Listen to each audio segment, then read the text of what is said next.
It is very hard to capture, 34 years later, that moment in time when a president was assassinated. To every generation there seems to be a defining moment. Where were you?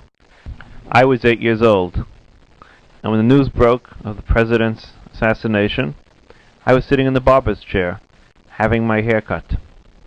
To this day, every time I go into that same barber shop, the same barber who still works today says to all his patrons, "This is the boy who was sitting in my chair when President Kennedy was shot."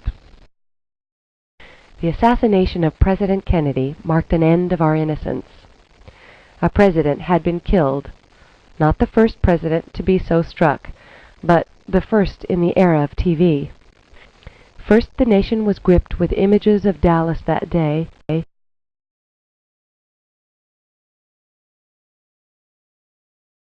Then, the images of a nation and a capital in mourning.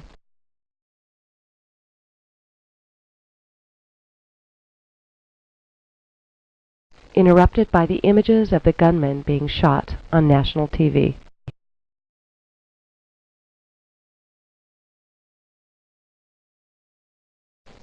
America was never able to obtain closure from the Kennedy assassination, for when Lee Harvey Oswald was killed by Jack Ruby, he took with him to the grave answers we seem to be seeking to this day.